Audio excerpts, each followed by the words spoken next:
Hello বন্ধুরা, একটা খুব বলতে পারো গুরুত্বপূর্ণ ভিডিওর সঙ্গে তোমাদের সামনে এলাম। আমার এখনের কন্টেন্ট অন্য কিছু ছিল, ভিডিও রেডি, আমি সেই কন্টেন্টে কাজ করব ভেবেছিলাম। কারণ এই টপিক্সে আর কথা বলার মতো, বুঝতেই পারছো, এই মন্দিরার টপিক্সে কথা বলার মতো তো আর কিছু নেই। কারণ কালকে মন্দিরার একটা ভয়েস কল দেবশ্রীর ভিডিওতে শুনলাম আর কি, সেখানে মন্দিরারটা ক্লিয়ার করে দিয়েছে, তো সেই জায়গায় আর কিছু বলার নেই। কারণ আমরা তো ভিডিও ধরেই কাজ করি, তো ভিডিওতে যখন সব ক্লিয়ার হয়ে যায় আমাদের নিশ্চয়ই পার্সোনাল অ্যাটাক করাটা উচিত নয়, তাই সেই জায়গায় আর কিছু বলার ছিল না। বাট গীতাদির ভিডিওটা আমি কালকে রাতে দেখেছি, বেশ অনেকটা রাত করেই আমি গীতাদির একটা ভিডিও দেখি, এবং ভিডিওটা দেখার পর কেন জানি না আমার মনে হলো কয়েকটা প্রশ্ন আমার ভেতরে আছে, গীতাদিকে করা যেতেই পারে। জানি গীতাদি হয়তো মেবি উত্তর দেবে না, যদি পারো আমার প্রশ্নগুলোর উত্তর দিয়ে যেও।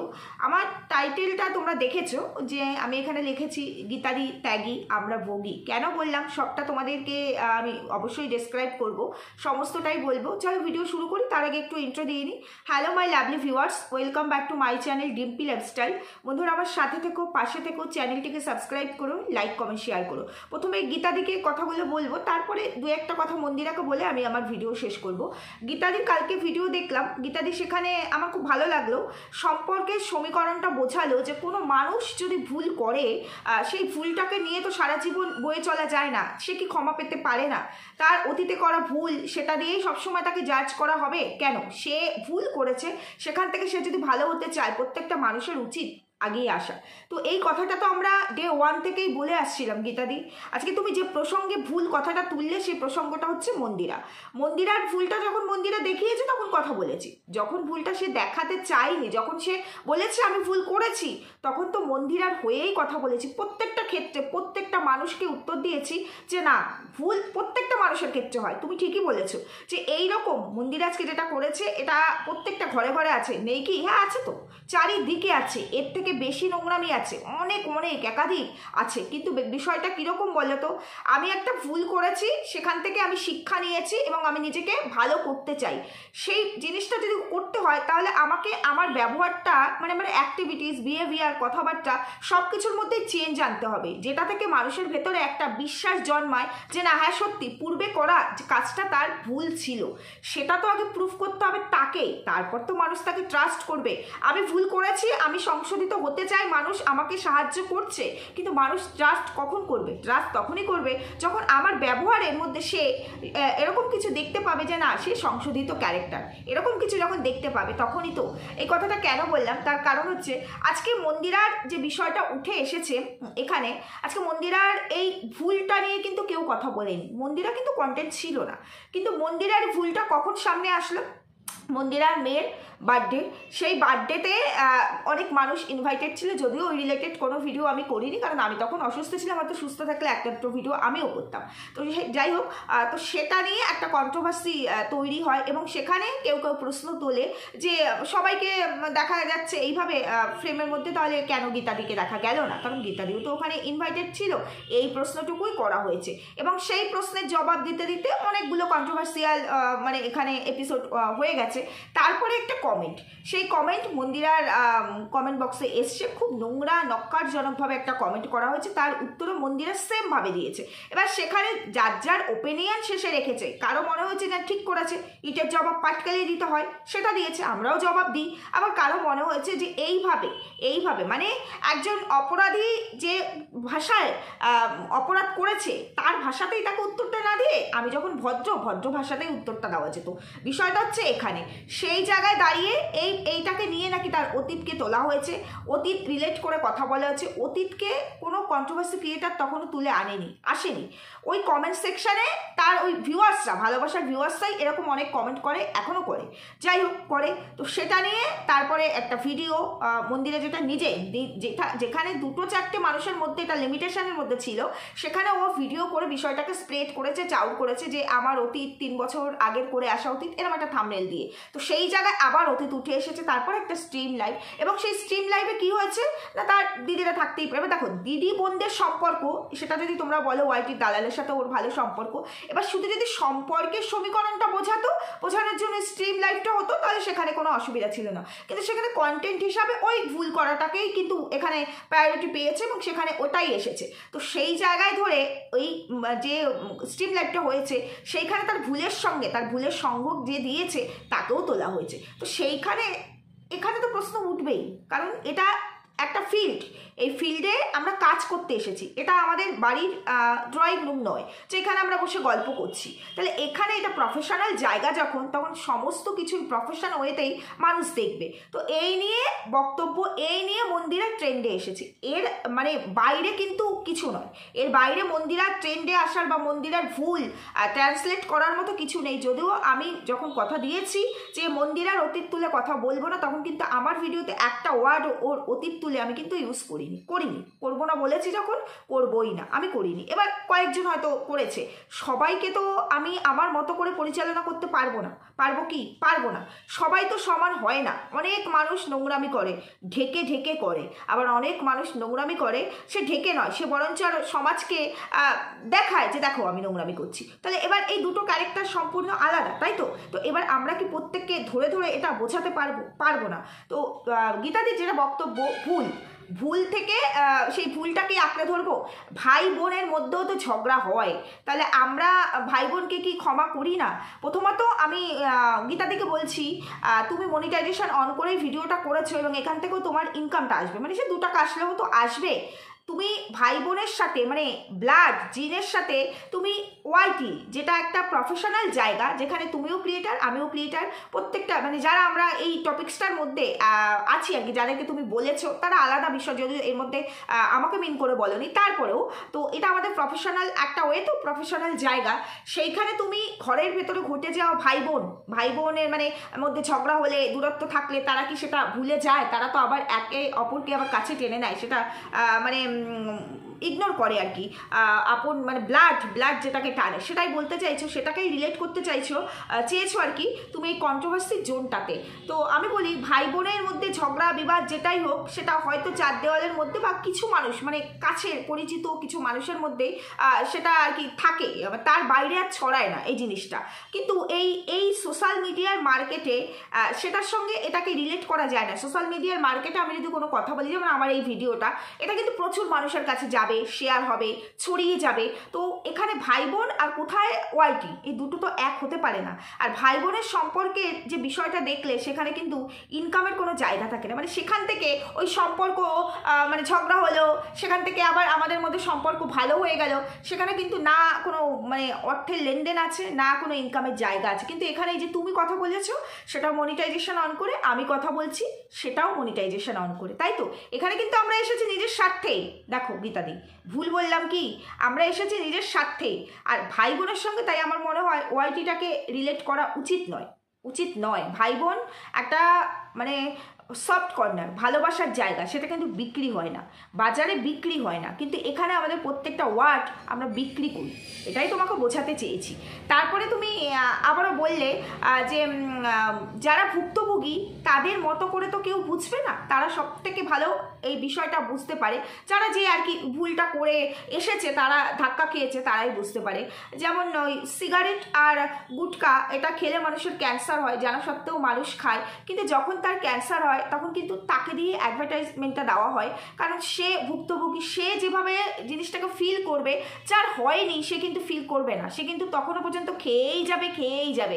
তোমাকে এই প্রসঙ্গে আমি শুধু জাস্ট একটু বলতে চাই, এই যে গুটকা তারপরে সিগারেট, এগুলো মানে টবাকো কজেস ক্যান্সার, প্যাকেটের মধ্যে কিন্তু লেখা থাকে যে তামাক ক্যান্সারের কারণ। এই লেখাটা কেন থাকে বলো তো? এই লেখাটা থাকে সরকার তার দায়ভার থেকে মুক্ত হলো, যে আমি সতর্ক করেছি একটা সিম্বল দিয়ে, কিন্তু ওগুলোর মধ্যে এমন কিছু বিষক্রিয়া আমি মিশিয়ে রেখেছি যেটা মানুষ যদি একবার খায় সে ছাড়তে পারবে না সহজে, তার যদি স্ট্রং মাইন্ড না হয় সে সহজে ওটা ছাড়তে পারবে না, তার নেশা হয়ে যাবে। আর এই নেশাটাই আমি সমাজকে ছড়াতে চাই, মানে জনগণের মধ্যে এটা দিতে চাই, কারণ ওখান থেকে আমি এত ভালো একটা ট্যাক্স পাই না, খুব মানে আমার ইনকাম আসে ওখান থেকে, যার জন্য বিষ জনগণ খাচ্ছে, খেয়ে জনগণ মরে যেতে পারে, তার ক্ষতি হতে পারে, সেটা জেনেও সরকার কিন্তু এটাকে ব্যান করে না। কেন বলো তো? সরকারের এখান থেকে মুনাফা আছে, সরকার জানে জনগণ খাচ্ছে, আমি তো খাচ্ছি না, আমি খেলেও আমার প্রোটেকশনের জিনিস আছে, যেখানে আমি ক্যান্সারের সম্মুখীন হব না, সাধারণ মানুষ হবে, যাদের কাছে এই প্রোটেকশনটা নেই বা যারা খাবেই, কিন্তু আমি জানি এটার মধ্যে কি বিষক্রিয়া আছে, তারপরেও এই জিনিসটাকে সরকার ব্যান করে না। সরকার কিন্তু চাইলেই এই বিষটা সমাজ থেকে তুলে নিতে পারে, এই বিষটাকে ছড়াচ্ছে কে? সরকার, কারণ সরকার লাভবান হবে। আর এটা কার মারফত ছড়াচ্ছে? দোকানদাররা যারা আর কি এগুলোকে সেল করে আর কি, সেই সেলারদের মাধ্যমে জনগণের কাছে পৌঁছাচ্ছে। ঠিক সেরকমই তুমি ঠিকই বলেছো যে ভুক্তভোগী সেই বোঝে যে এখান থেকে মানে এইগুলো খাওয়ার পর আমার ক্যান্সার হলে পরে যে তার কি যন্ত্রণা, তার কি জ্বালা, আমার জীবনটাও শেষ হয়ে যেতে পারে। যতক্ষণ সে ভুক্তভোগী না হয় ততক্ষণ হাজারবার চেষ্টা করলেও কিন্তু তাকে বোঝানো যায় না যে এটা কিন্তু ক্ষতিকর। যেমন মদের দোকানে লাইসেন্স দেখো, কোনো কিছু লাইসেন্স থাকুক বা না থাকুক, চাল ডাল কিনতে গেলে তোমার পকেটে পয়সা না থাকলে হবে না, চাল ডাল তুমি কিনতে পারবে না, কিন্তু মদের পয়সা ভূতে জানো, মানে যারা নেশা করে, যে কোনো নেশা ভূতে জোগাড় করে দেয়, সেটা যেভাবেই হোক। অথচ তারপরেও এই নেশার জিনিসগুলোর কারণে কত ক্ষতি হচ্ছে এই সমাজে, দেশের, তারপরেও এগুলো কিন্তু ব্যান্ড হচ্ছে না, কারণ এখান থেকে সরকারের মুনাফা আসছে, তাই না? তো তাই জন্য তাহলে এটার জন্য দায়ী কে? আমাদের মতো মানুষরা তো নয়। আজকাল দেখো আমরা যে চলাফেরা করছি, এয়ারেও পলিউশন, সেখান থেকেও আমরা অসুস্থ হয়ে যাচ্ছি, আমাদের লাইফ রিস্ক হয়ে যাচ্ছে, আমরা যে খাবার খাচ্ছি তার মধ্যেও বিষক্রিয়া রয়েছে, কিন্তু আমরা অপারক, আমাদের কিছু করার নেই। যার হাতে আছে, যার হাতে পুরো সিস্টেমটা, কন্ট্রোলটা আছে, যে পারে কন্ট্রোল করতে, সেই তো ছেড়ে দিয়েছে। তাহলে আমরা কি করতে পারি? কিছু করতে পারি না। তো সেই রকমই আমি তোমাকে একটু বোঝাচ্ছি, এই যে ব্লগাররা যে কন্ট্রোভার্সিয়াল টপিকসগুলো এখানে দেয়, সেইগুলো অনেকটা বলতে পারো এই গুটকা আর সিগারেটের মতো, বুঝতে পেরেছো? মানে যেটা থেকে ক্ষতি হতে পারে, এই কন্ট্রোভার্সিয়াল টপিক্সের কথা বলছি, শুধুমাত্র তাদের দৈনন্দিন লাইফস্টাইলের কথা বলছি না। তো তারপরেও তারা দেয়। আর এই যে আমরা হচ্ছে দোকানদারের মতো সেল করি, কন্ট্রোভার্সিয়াল টপিক্সগুলো ব্লগারদের কাছ থেকে নিয়ে এসে আমরা সেল করি, তার বিনিময়ে আমরাও কিছু পয়সা পাই, সেটা আমাদের আনন্দ, আমরা সেল করছি আর তাদেরকে নিয়ে পিএনপিসিও করা যাচ্ছে, এটা হচ্ছে আনন্দ, বুঝতে পেরেছো? তো সেটা করি।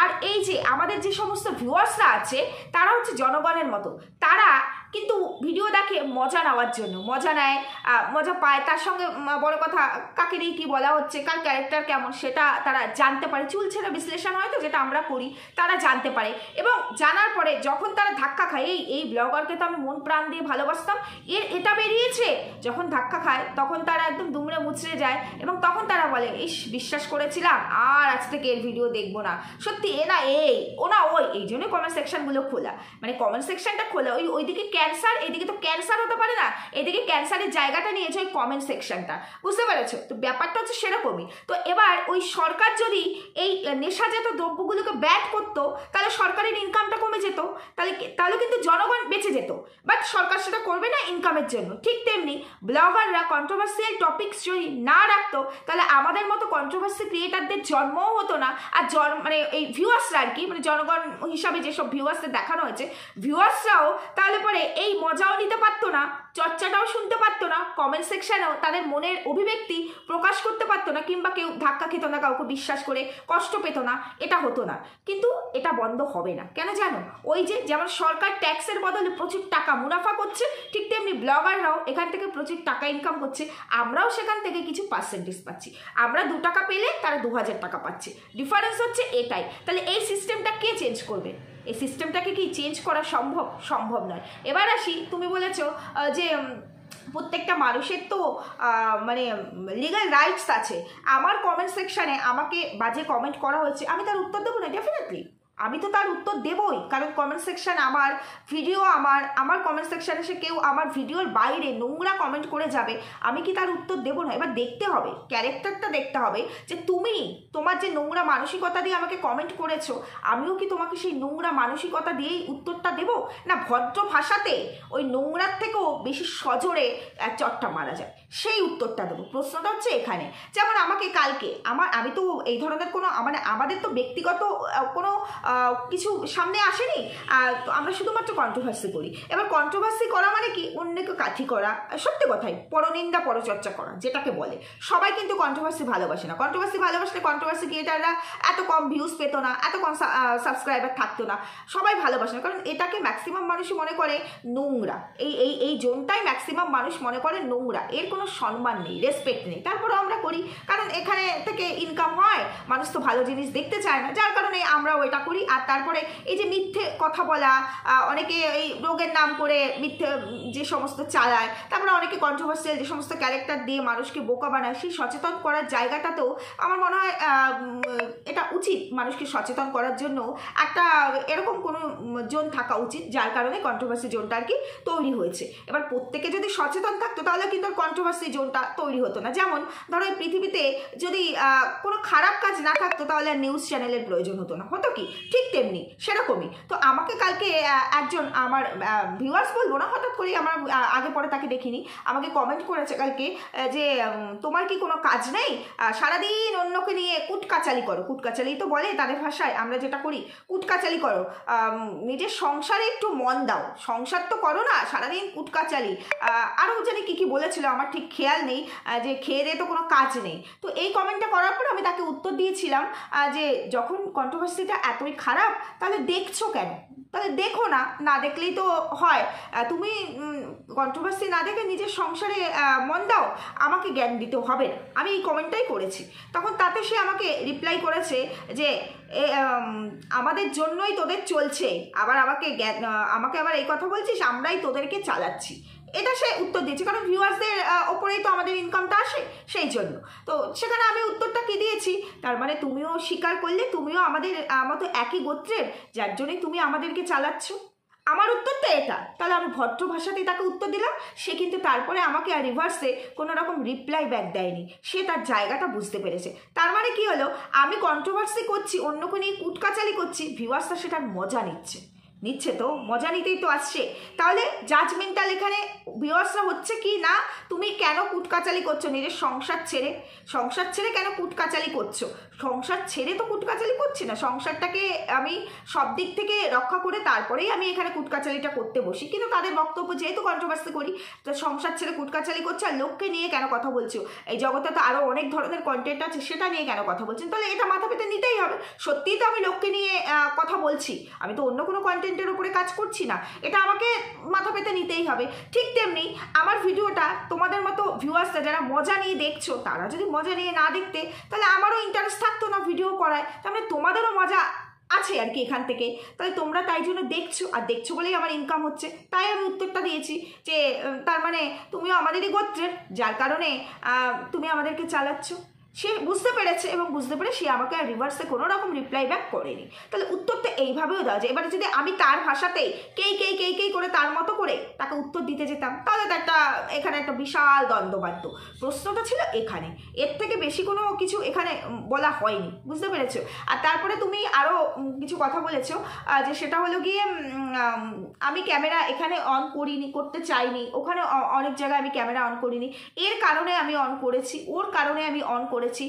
তুমি না কিছুক্ষণ আগে মানে একই ভিডিওতে তুমি বলেছিলে যে প্রত্যেকের লিগ্যাল রাইটস আছে। তা আমি শুধু একটা কথাই তোমাকে বলতে চাই গীতাদি, যে দেখো দুনিয়াটা তুমি আমাদের থেকে অনেক বেশি দেখেছো, তুমি আমাদের থেকে অনেক অনেক সিনিয়র, আমাদের মানে মায়ের সমতুল্য, তাই তো? তো সেই জায়গায় দাঁড়িয়ে তুমি অনেক বেশি দুনিয়া দেখেছো, তুমি অনেক বেশি বোঝো মানুষকে, যে কি হতে পারে কি না হতে পারে, এর পরিণতি কি হতে পারে, যেটা আমাদের মধ্যে নেই। আজকে আমাদের মা কাকিমারা পিসিমারা যতটা অ্যাডজাস্ট করতে পারে, যতটা স্যাক্রিফাইস করতে পারে, আমরা কি পারি?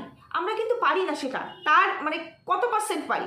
ঠিক আমরা যতটুকুও পারি, আমাদের পরবর্তী জেনারেশন, আমাদের ছেলেমেয়েরা ততটুকুও পারবে না। পারবে কি? এটাই হয়ে এসেছে, কারণ সমাজ থেকে আমরা এটাই পাচ্ছি, খারাপটাই পাচ্ছি, ভালোটা কতটুকু পাচ্ছি? যদি ভালোই পেতাম তাহলে আজকে এই সোশ্যাল মিডিয়ার জন্য আমরা ভালো কিছু দেখতে পেতাম, শিখতে পেতাম, ভালো কিছুর সঙ্গে সঙ্গে খারাপটাও তো শিখছি আমরা। তাহলে আমাদের ভেতরের মানে মস্তিষ্কটাই হচ্ছে এত খারাপ, আমরা খারাপটাকেই মানে টেনে নিই নিজেদের মধ্যে, ভালোটাকে ছেড়ে, তাই তো? তো সেই জায়গায় কিন্তু তুমি তো সেরকম নও, মানে তুমি দুনিয়াটা অনেক বেশি দেখেছো, অনেক অনেক বেশি দেখেছো। তাহলে তুমি যেখানে বলছো প্রত্যেকের বাক স্বাধীনতা আছে, লিগ্যাল রাইটস আছে, তাহলে সেখানে সেদিন তোমার লিগ্যাল রাইটসটা কেন তুমি কাজে লাগাতে পারোনি? কেন তুমি সেদিন বোঝোনি যে ও ক্যামেরা অন করছে মানে আমাকেও অন করতে হবে, ওর কারণেই আমাকে এই কাজটা করতে হবে? কেন কেন গীতাদি? তোমার তো নিজস্ব একটা চয়েস আছে, নিজস্ব একটা বুদ্ধি আছে, নিজস্ব একটা ওপিনিয়ন আছে, আর আছে বলেই আজকে মনিটাইজেশন অন এই কথাগুলো তুমি বলতে বসেছো। ভুল বললাম কি? তুমি তার সঙ্গে আরও একটা কথা বললে, এই যে বাচ্চার বাবা, তার বাড়িতে গিয়েছিলে কারণ বাচ্চাটাকে ভালোবাসো বলে, মানে বাচ্চাটাকে ভালোবাসো বলে শুধুমাত্র তার বাড়িতে গিয়েছো, তুমি তোমার কন্টেন্টের সাথে যাওনি, এটাই বোঝাতে চেয়েছো।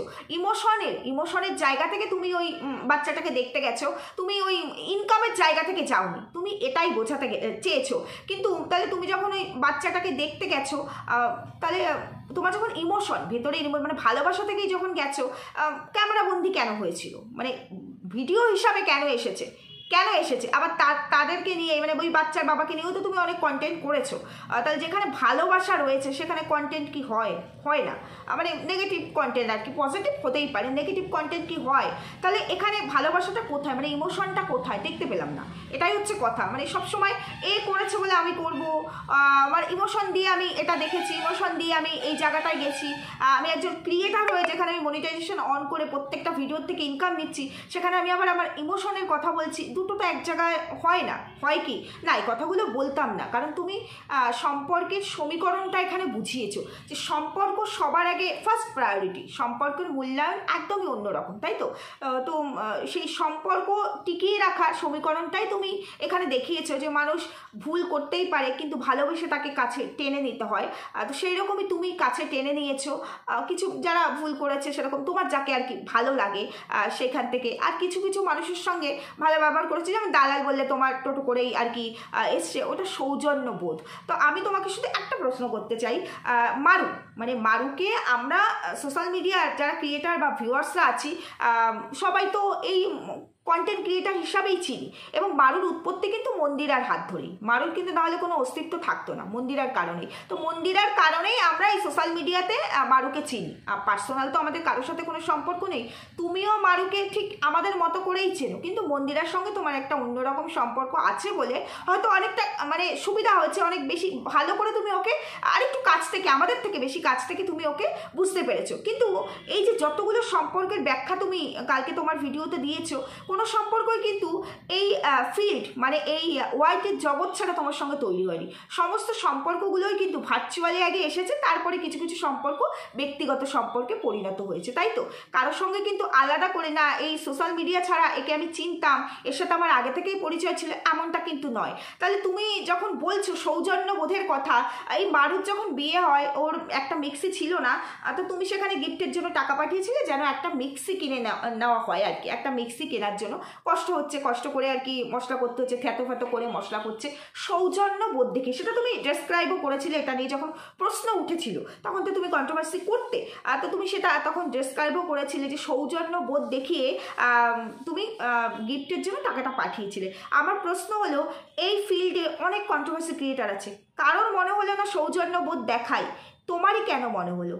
এই ফিল্ডে অনেক ব্লগার আছে, তোমার যাদের সাথে ব্যক্তিগত সম্পর্ক তাই বাদ দিয়েও আরও অনেক ব্লগার আছে, এই সৌজন্যবোধ তাদের ক্ষেত্রে কেন তোমার আসলো না, শুধু মারুর ক্ষেত্রে আসলো? কারণ মারুর সঙ্গে মন্দিরা কানেক্টেড ছিল, ঠিক আছে, সৌজন্যবোধ দিয়েই তুমি ওকে গিফটটা পাঠিয়েছিলে। তাহলে সৌজন্যবোধ যখন তোমার ভেতরে, মানে সৌজন্যবোধটা তো আর এমনি এমনি আসে না, যারা হুট করে দেখা হয়ে গেল সৌজন্যবোধে কথা যেটুকু বলার বলতে হলো, বা সে আমাকে ইনভাইট করেছে তাই আমাকে যেতে হলো বা একটা গিফট দিতে হলো, কোনো রকম কিছু না ইনভিটেশন না দেখেছি, তুমি তার বাড়িতে গেছো না সে তোমার বাড়িতে এসছে মানে বিয়ের পরে আর কি, এরকম তো কোনো কিছু ঘটেনি, তাও তুমি সৌজন্য বোধ দেখিয়ে তুমি একটা গিফট পাঠিয়েছো, কারণ এখানে মন্দিরা ছিল তাই, মন্দিরের সঙ্গে তোমার একটা সখ্যতা ছিল তাই। আজকে যদি মন্দিরা না থাকতো, মানে মারুর সঙ্গে মন্দিরা কানেক্টেড না থাকতো, তাহলে হয়তো এই সৌজন্য বোধটা আসতো না। তো যাই হোক, ভালো কথা এসেছে, তুমি তো আর ওদের মধ্যে বনে বনে কি হয়েছে সেটা তো তোমার দেখার দরকার নেই, তুমি তো একটা আলাদা পার্সন, তুমি তোমার জায়গায় আলাদা পার্সন, তো তুমি সেই জায়গা থেকে সৌজন্য বোধ থেকে গিফট পাঠিয়েছো। তো আজকে যখন মারু আর মন্দিরার মধ্যে কোনো সম্পর্ক নেই, দূর দূরান্ত পর্যন্ত ওরা একজন আরেকজনের জেনারেশনের মানে বলতে পারো অনেক বড় অ্যান্টি হয়ে গেছে। তো আজকে তুমি কন্ট্রোভার্সি করছো না, ঠিক আছে, তো তোমার ব্লগের মধ্যেও তো একটা ওয়ার্ড এখনো পর্যন্ত মানে শুনিনি মারুকে নিয়ে যে মেয়েটাকে মিস করছি, বা সেদিন সৌজন্যবোধ দেখিয়েছিলাম তো সেই জায়গায় আমার এই ইমোশনের জায়গা থেকে খারাপ লাগছে, কি জানি মেয়েটা কেমন আছে, একটা ওয়ার্ড তো দেখিনি। মানে মন্দিরের সাথে সম্পর্ক শেষ হয়ে গেছে, মানে ওই সৌজন্যবোধও শেষ হয়ে গেছে, মানে তোমার মানে যেটা আর এই নিয়ে আমরা কিছু শুনিনি, সেই জায়গায় এটুকু আমার ওপিনিয়ন, আমি বলছি না আমি বলছি আমার ওপিনিয়ন, যে এটুকু আমার মনে হচ্ছে যে সেটা মানে থেমে গেছে। তাহলে সমীকরণটা কোথায়, মানে সম্পর্কের সমীকরণগুলো মিললো না, মানে এখানেও বিষয়টা কিরম আসলো বলো তো, মানে ওই স্বার্থ বিষয়টা চলে আসলো। আর আমি এই যে থাম্বনেলের মধ্যে ত্যাগী আর ভোগী কথাটা কেন রেখেছি, তার কারণ তুমি যেভাবে ভালোবেসে মানুষকে আপন করে নিতে পারো, মানে তুমি দুনিয়াটা অনেক বেশি দেখেছো, পৃথিবী অনেক বেশি চেনো, তুমি সমাজ অনেক বেশি চেনো, সেই জায়গায় তুমি যেমন ভাই বোনের এক্সাম্পল সেট করে নিয়ে এসে এখানে বোঝাতে চাইলে যে ভাই বোনের মধ্যেও তো ঝগড়াঝাটি হয়, তাই বলে কি আমরা তাদেরকে দূরে সরিয়ে দিই, আমরা তো আবার একে অপরের সঙ্গে মিলেমিশে যাই। তো সেই জায়গায় তুমি অনেকটাই ত্যাগী, মানে এখন দেখবে ভাই বোনের সম্পর্কও কিন্তু ভালো থাকে না, ভাই ভাইকে দেখতে পাচ্ছে না, ভাই ভাইকে খুন করে ফেলছে, ভাই বোনের মধ্যে কোনো সম্পর্ক থাকছে না, বোন বোনের সম্পর্ক থাকছে না, হিংসা করছে।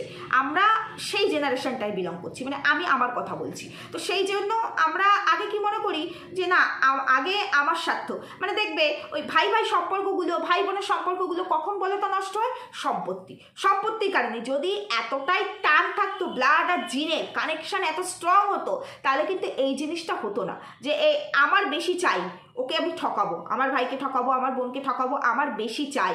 এটাই এখন ম্যাক্সিমাম সব মানুষ নয়, ম্যাক্সিমাম মানুষের মধ্যে এখন এই জিনিসটা চলে এসেছে। আমি বিরাজ করব, আমি রাজত্ব করব, আমি ঠকাবো আমার ভাইকে, আমি ঠকাবো আমার দাদাকে, আমি ঠকাবো আমার বোনকে, এই জিনিসটা চলে এসেছে আমাদের জেনারেশনে। মানে কি আমরা একা খাবো মানে আমরা ভোগী। সেইখানে তুমি তো তোমার জায়গাটা আলাদা, তুমি যেখানে বলছো যে মানুষ ভুল করলে তাকে আপন করে নিতে হয়, তার মানে তুমি অনেকটা কম্প্রোমাইজ করতে পারো, অনেকটা স্যাক্রিফাইস করতে পারো, অনেক ত্যাগ, যেটা আমরা আমাদের বাবা মায়েদের ক্ষেত্রে দেখি, তার থেকেও বেশি দেখেছি আমাদের ঠাকুমা, দাদু, দিদা এদের ক্ষেত্রে। তো সেই রকমই সেই ত্যাগটা তোমার মধ্যে অনেক বেশি, কারণ বয়সের দিক থেকে তুমি অনেক বেশি সমাজটাকে দেখেছো আমার থেকে অন্তত।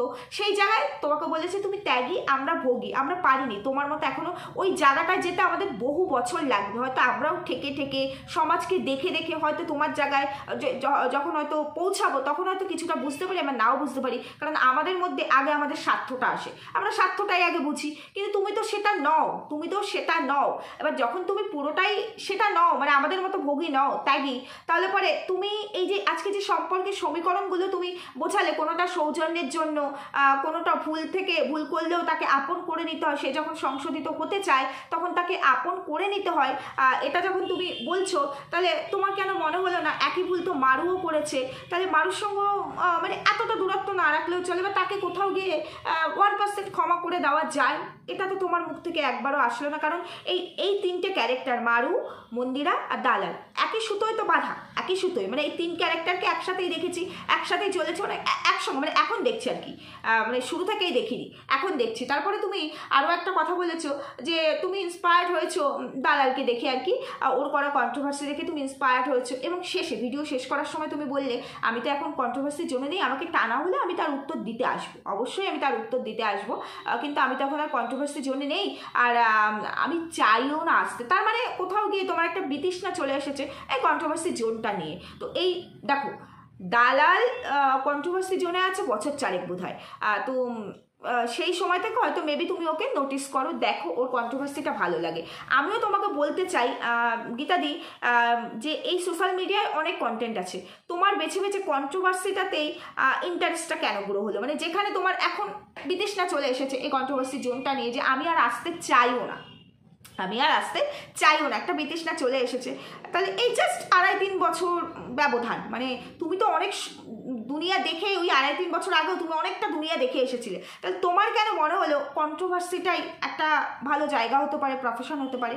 তোমার কেন মনে হলো আজকের ডেটে এসে তোমার কেন বলতে হচ্ছে আমি আর এখানে আসতে চাইও না? কেন বলতে হচ্ছে আজকের ডেটে এসে? মানে এতদিন তো তুমি এই সেম প্রফেশনেই ছিলে, আজকে হঠাৎ করে তোমার কেন বলতে হচ্ছে? দেখো আমরা অনেক সময় দেখে শিখি, অনেক সময় ঠেকে শিখি, তো দেখে তো আমরা ডেফিনেটলি শিখি, আর দেখেই আমরা এই কন্ট্রোভার্সিটা করি, দেখি বলেই আমরা কথা বলি, আর ঠেকে হয়তো আমরা অনেক জায়গা থেকে ঠেকে আমরা সেই ভুলটা আর করি না, এটাই। তো আমি বলতে চাইছি আজকে তুমি লাস্টে যে কথাটা বললে আমি আর আসতে চাই না, এটা দেখে না ঠেকে, আমি এটুকুই জিজ্ঞেস করছি যে কেন আসতে চাইছো না, দেখে না ঠেকে, মানে তুমি নিজে থেকেই কন্ট্রোভার্সি জোন থেকে সরে গেছো, এটা বোঝাতে চাইলে না, এটা বলতে চাইলে যে তুমি নিজে থেকেই সরে গেছো, না আমি আর করবো না, আমি আর কন্ট্রোভার্সি করবো না, এটা একটা পাপিষ্ট জায়গা, আমার ভালো লাগে না। বিষয়টা কি সেরকম? বিষয়টা কি সেরকম? কেন বললাম, কালকে মন্দিরা দেখলাম একটা কমেন্ট তোমার ভিডিওতে, মন্দিরা কন্ট্রোভার্সি ভিডিও দেখবে না, যদিও তুমি এখন কন্ট্রোভার্সি ভিডিও করো না, তুমি ব্লগ করো, তারপরেও কালকের ভিডিওটা তো ব্লগ ছিল না, সম্পূর্ণ কন্ট্রোভার্সিয়াল ভিডিও ছিল, এবং সেই ভিডিওতে মন্দিরা তোমাকে কমেন্ট করেছে এবং তুমি সেই কমেন্টে মানে পিন পোস্ট পর্যন্ত করেছো, তার মানে কমেন্টটা তোমার ভালো লেগেছে। আর মন্দিরা কমেন্টটা কি করেছিল যে খুব ভালো করেছে আন্টি, খুব খুশি হলাম তুমি এই জোনটা থেকে একেবারে সরে গেছো, এটা একটা নোংরা জায়গা, তুমি সরে গেছো জেনে খুব খুশি হলাম, আর এটা তোমার ছেলের বাড়ি, তুমি যখন তখন ইচ্ছে আসতে পারো। তো আমি বলতে চাইছি ছেলের বাড়ি বিষয়টা আলাদা, ওটা তোমাদের ব্যক্তিগত সম্পর্ক, সেখানে আমি ঢুকতে চাই না, কিন্তু এই জোনটা নোংরা, এই কথাটা মাথায় ঢুকতে তোমার বা মন্দিরার এত দেরি কেন হলো? মানে হঠাৎ করে কেন? স্বার্থে ঘা লেগেছে বলেই কি? প্রশ্নটা তো করতেই পারি, মানে স্বার্থে ঘা না লাগলে জোনটা ভালো ছিল, মন্দিরাও খুব কন্ট্রোভার্সি দেখতো, ঝগড়াঝাটি হতো, ওরও ভালো লাগে, হঠাৎ করে কন্ট্রোভার্সি থেকে একেবারে যাদের মানে ব্লগ দেখতো সেই ব্লগ স্টপ করে শুধু কন্ট্রোভার্সি দেখতো, এখন কন্ট্রোভার্সি স্টপ করে ব্লগ দেখা শুরু করেছে, ভালো কথা, ভালো জিনিস দেখুক, এটাই চাই, দেখা শুরু করেছে। তাই আজকে ওর মনে পড়ছে যে এটা একটা নোংরা জায়গা, কারণ আজকে ওকে নিয়ে কথা হচ্ছে, তাই জন্য ওর মনে পড়ছে যে এটা একটা নোংরা জায়গা, ওর মনে পড়ছে। তো তুমিও সেটাকে পিন পোস্ট করেছো, কারণ মন্দিরা কমেন্ট তো তোমার অনেকে পড়েছে, বাকি কমেন্ট কিন্তু পিন পোস্ট করোনি, মন্দিরার কমেন্টটাই তুমি বেছে বেছে পিন পোস্ট করেছো। কেন? কারণ ও একজন বড় ব্লগার, তুমি তো এখনো ক্রিয়েটার হিসাবে এখানে আছো, তুমি তো কন্ট্রোভার্সি ছেড়েছো, ব্লগিং দিচ্ছ, তো সেই জন্য বড় ব্লগারই তোমার কমেন্ট সেকশনে পিন পোস্টে জায়গা পেল, যেখানে ওর সঙ্গে তোমার একটা আলাদা সম্পর্ক আছে, সম্পর্ক ব্যক্তিগতভাবে আছে, তারপরেও কমেন্ট সেকশনেও সে জায়গা পেল, আর তোমার যে ভিউয়ার্সরা যারা তোমায় কমেন্ট করলো তারা কেউ জায়গা পেলো না। কেন? আমার প্রশ্ন এটা, কারণ এটা তো পার্সোনাল মানে ভালোবাসার জায়গা নয়, পার্সোনাল ভালোবাসার জায়গা এটা নয়, এটা আমরা আমাদের প্রফেশনের জায়গা, তাই তো? আর আমরা কাজ করি ভিউয়ার্সদের জন্য, কারণ মন্দিরা নিশ্চয়ই তোমার সব ভিডিও দেখবে না বা সব ভিডিও তো কমেন্ট করবে না, কিন্তু তোমার ভালোবাসার ভিউয়ার্সরা তো কমেন্ট করবে, তো তাদের কাউকে জায়গা দেওয়া যেতেই পারতো। আর একটা কথা বলি, মন্দিরা কন্ট্রোভার্সি ভিডিও দেখবে না, দেখবোই না, তারপরেও তোমার কন্ট্রোভার্সি করা ভিডিওটা দেখলো, কারণ তুমি তার কাছের মানুষ, তোমার সঙ্গে তার ব্যক্তিগত সম্পর্ক আছে, সেই কারণে দেখলো এবং মানে কমেন্টও করলো। আজকে এই কমেন্টটাও যখন দেখবেই না, ভিডিও দেখেছে ঠিক আছে, কমেন্টটা তোমাকে মানে তোমার ভিডিওতে না করে হোয়াটসঅ্যাপেও তোমাকে কমেন্টটা পাঠাতে পারতো, পাঠায়নি তো, পাঠায়নি, এই সেম কমেন্টটাই হোয়াটসঅ্যাপে পাঠাতে পারতো, পাঠায়নি না, ওখানেই করতে হবে। তাহলে আমি যে প্রতিজ্ঞা করলাম সেই প্রতিজ্ঞার মানটা কি আমি রাখতে পারলাম? আমার প্রশ্ন এটাই, প্রতিজ্ঞার মান কি রাখতে পারলাম? তারপরে আরও একটা কথা বলছি, তুমি এখানে একটা সম্পর্ক মানে কে বাঁচাতে গিয়ে, যে আমার সাথে ওদের অনেক ভালো সম্পর্ক, সোমনাথ এই 2 ঘন্টা রাস্তায় দাঁড়িয়েছিল, জানি সোমনাথ দা তোমাকে খুবই ভালোবাসে, ওদের সাথে ব্যক্তিগত সম্পর্ক তোমার, সেটা সেই জায়গাতেও আমার কিছু বলার নেই, কিন্তু যতদূর আমরা ওয়াইটির মানুষেরা জানি পার্সোনাল কোনো সম্পর্ক আমার তোমার সাথেও নেই বা এদের কারোর সাথেও নেই, তো পার্সোনালি আমিও কাউকে চিনি না, কিন্তু সেই জায়গায় আমরা যতদূর জানি সবাই মোটামুটি যা দেখেছি ভিডিওতে, তোমার সাথে দেবশ্রীদিরও খুব ভালো সম্পর্ক, তো তুমি এই মন্দিরা বলো বা দালাল বলো, সৌজন্য বোধ হোক বা ভালোবাসা হোক, যেটাই হোক, সেই সম্পর্কটাকে ব্যাখ্যা করতে গিয়ে, নিজেকে ব্যাখ্যা করতে গিয়ে, সেই সম্পর্কের মান রাখতে গিয়ে, দেবশ্রীদির সাথে তো তোমার খুব ভালো সম্পর্ক, মানে দেবশ্রীদির ভিডিও দেখে আসলাম, তুমি তার বাড়িতে গিয়ে রাতও নাকি কাটিয়েছো, মানে আগের দিন রাতে নাকি গিয়েছিলে, ভিডিও তো বলছিল, মন্দিরার বাড়িতে গিয়ে রাত কাটাতে দেখিনি, তার মানে বোঝা যাচ্ছে দেবশ্রীদির সাথে তোমার মন্দিরার থেকেও বেশি ভালো সম্পর্ক, অথচ দেখো মন্দিরার সম্পর্কটা বাঁচাতে গিয়ে দেবশ্রীর সম্পর্কটাকে তুমি অসম্মান করলে, এটা কি তুমি করতে পারো? তার চাইতে বড় কথা, যেখানে তুমি সম্পর্কের সমীকরণ বোঝাচ্ছ সেখানে তুমি পার্সোনাল অ্যাটাক করে ফেললে। কেন বললাম কথাটা? আজকে যে বিষয়টা ওয়াইটি জানতো না, যে মন্দিরার বাবার কাজে কে ক্যামেরা অন করেছে, কে ক্যামেরা অন করেনি, কার বাড়িতে কে গেছিল, কে মানে কার সঙ্গে গিয়েছিল, এই জিনিস অনেক কিছু জানতাম না, সব তো ভিডিওর মধ্যে আসে না, অনেক কিছু জানতাম না, সেটাও আজকে তুমি বলে দিলে। সেটাও বলে দিলে যে এর মিট আপে গিয়েছিলাম এর সঙ্গে, তখন এই হয়েছিল, এই জায়গায় গিয়েছিলাম দেবশ্রীর সঙ্গে এই হয়েছিল, মন্দিরার বাবার কাছে গিয়েছিলাম তখন ও ক্যামেরা অন করেছে বলে আমি ক্যামেরা অন করেছি, ও বলেছে বলে আমি ক্যামেরার সামনে এসেছি। এটা সম্পূর্ণ তোমাদের দুজনের ব্যক্তিগত বিষয় ছিল, সেটা কিন্তু মনিটাইজেশন অন করে সামনে আসলো, যেটা আমরা জানতাম না। এবং এর রিভার্সে দেবশ্রী উত্তর দিতে বসে গেছে, এবং সেখানে তোমারও কিছু ব্যক্তিগত জিনিস যেটা হয়তো আমরা জানতাম না, সেটাও আমরা দেবশ্রীর ভিডিও থেকে জেনে নিলাম। বিষয়টা হলো কী বলতো, যতই আমরা সম্পর্কে সমীকরণ দেখাই না কেন, প্রফেশনাল জায়গা তো এটা, আমরা কিন্তু স্বার্থ ছাড়া কেউ অ্যাকচুয়ালি চলি না। সবাই মনিটাইজেশন অন করে ইনকাম করার জন্যই কথাগুলো বলি। আজকে তুমি কন্ট্রোভার্সি ছেড়ে দিয়েছো আর এখানে আসতেও চাও না, অথচ তোমার ব্লগিংয়ের মধ্যে মাঝে মাঝে উটপাট মানে টুকটাক করে দেখি দু একটা কন্ট্রোভার্সি ভিডিও চলে আসে। আসলে আমরা না নিজেদের অভ্যাসটা চেঞ্জ করতে পারি না, এটুকুই বলার ছিল। টুকটাক করে দু একটা কন্ট্রোভার্সি ভিডিও চলে আসে। আজকে যে মেসেজটা তুমি দিয়েছো, আজকে যে মেসেজটা তোমাকে আলাদাভাবে ভিডিও করে কন্ট্রোভার্সি ভিডিও করে দিতে হয়েছে, তুমি ব্লগিং শুরু করে ব্লগিংয়ের মধ্যেও এই কথাগুলো কিন্তু বলে দিতে পারতে, তাহলে তোমাকে আলাদা করে কন্ট্রোভার্সি ভিডিও দেওয়ার দরকার ছিল না। কিন্তু না, এটার জন্য আলাদা ভিডিও হলো। মন্দিরা একজন ব্লগার, এখন তো তুমিও ব্লগার। মন্দিরা কোনো কন্ট্রোভার্সি ক্রিয়েটারকে উত্তর দিতে গেলে বা কন্ট্রোভার্সিয়াল টপিকস রাখতে গেলে ও কিন্তু ওর ব্লগিংয়ের মধ্যেই রাখে, তুমি কিন্তু সেটা রাখতে পারোনি, তুমি কিন্তু সেই কন্ট্রোভার্সি ভিডিও করতেই এসেছো। যাই হোক, ভুল হতে পারে, ভুল হলে ক্ষমা চাইছি তোমার কাছে, তুমি যথেষ্ট বড় সম্মানের জায়গায় রাখি তোমাকে। কিন্তু তুমি বলেই দিয়েছিলে যে তোমার ভিডিও ধরে যদি কারো কোনো বক্তব্য থাকে তাহলে সে বলতেই পারে। আমার এটুকু মনে হলো, তাই জন্য বললাম যে একটা সম্পর্ক বাঁচাতে গিয়ে আরও সম্পর্ক খারাপ হয়ে গেল। আর তুমি একটা কথা বলেছো যে মানুষ ভুল করলে মানে তাকে তো ক্ষমা করাই যায়, ভুল থেকে সে যদি সংশোধিত হতে চায়। আমি তোমাকে একটা কথা বলছি, সেখানে তুমি এক্সাম্পল হিসাবে ওই ক্যান্সারের ব্যাপারটা করে এনেছো। তো তোমাকে একটা কথা বলি, কেউ যদি খুন করে সংশোধনাগারে যায়, সংশোধনাগার মানে তো তাকে সংশোধন করার জন্যই নিয়ে যাওয়া হচ্ছে। এবার সে যখন সেখান থেকে ফিরে আসবে তখন তার বাবা মা কিন্তু তাকে সবার আগে আপন করে নেবে। বাবা মা কিন্তু সন্তানকে ত্যাগ করতে পারে না। পরিবারের বাকিরা ত্যাগ করলেও তারা ওই সম্পর্কের খাতিরে হয়তো ঠিক আছে কিছু বলতে পারবে না, হয়তো মন থেকে মানতে না পারলেও কিছু বলতে পারবে না, কিন্তু সমাজ এত সহজে অ্যাকসেপ্ট করতে পারবে না। সমাজ তখনই অ্যাকসেপ্ট করবে যখন সে তার কর্মের দ্বারা, তার ব্যবহারের দ্বারা, তার মানে বলতে পারো কথাবার্তা, তার মানসিকতা দিয়ে সমাজকে বোঝাতে সক্ষম হবে যে না, আমার ওটা ভুল ছিল, আমি ভুল থেকে শিক্ষা নিয়ে এখন আমি সম্পূর্ণভাবে একটা অন্য মানুষ হয়েছি। তখনই কিন্তু সমাজ তাকে অ্যাকসেপ্ট করবে, তার জন্য সময় লাগবে। কিন্তু কোনো মানুষ যদি দিনের পর দিন একই ভুল করে, মানে ওই ধরো বারবার মানে খুন করছি জেলে যাচ্ছি ফিরে আসছি, আবার খুন করছি জেলে যাচ্ছি ফিরে আসছি, তখন কি তাকে বলা যায় সেটা ভুল? মানে এই কথাটা আমি বিশ্লেষণ করলাম দালালের ক্ষেত্রে। দালাল ট্রান্সপারেন্ট ক্যারেক্টার, নিজেকে বলে যে সে ভুল করেছে, এখন আর সে ভুল করবে না, অথচ দেখো সেমভাবে করা কাজ এখনও সে তার ভিডিওতে করছে। পার্সোনাল অ্যাটাক, মানুষের সাথে বন্ধুত্ব করে দিদি হয়ে তার কাছ থেকে পার্সোনালি কী কী কথা বলেছে সেগুলোকে রেকর্ড করে নিয়ে সেইগুলোকে বিক্রি করে পয়সা ইনকাম করছে। এটাকে বেইমানি বলে না? তাহলে আমরা এত সহজে কি করে একে বিশ্বাস করব? তোমার কাছে প্রশ্নটা রাখলাম। বিশ্বাস তো করতে পারি না, যদিও তুমি বলোনি যে ওকে আমাদেরকে বিশ্বাস করতেই হবে। আমি জাস্ট তোমার কথা প্রসঙ্গ বললাম, তুমি সৌজন্যবোধ দেখিয়েছো, আমিও সৌজন্যবোধ রেখেই বললাম যে এই কারণেই আমরা দালালকে নিয়ে এত কথা বলি, যেহেতু বিষয়টা ওই দালাল আর মন্দিরা কেন্দ্রিক, তাই বললাম। এবার মন্দিরাকে লাস্টে একটা কথাই বলবো, ভিডিও অনেক বড় হয়ে গেছে, একটা কথাই মন্দিরাকে লাস্টে আমি বলতে চাই, সেটা হলো গিয়ে যে তুমি কালকে দেখলাম তোমার কল রেকর্ডিং দেবশ্রীর ভিডিওতে, তুমি যা যা বলেছো সেটা নিয়ে আমার কিছু বলেননি, শুধু একটা কথা তুমি বলেছো তোমার এই দিদি ভাই মানে দালাল যাকে আমরা ডাকি, সে এখন তার ভুল থেকে মানে সে এখন ভালো হতে চায়, তাই জন্য ভালো হওয়ার একটা সুযোগ তো দিতেই হয়।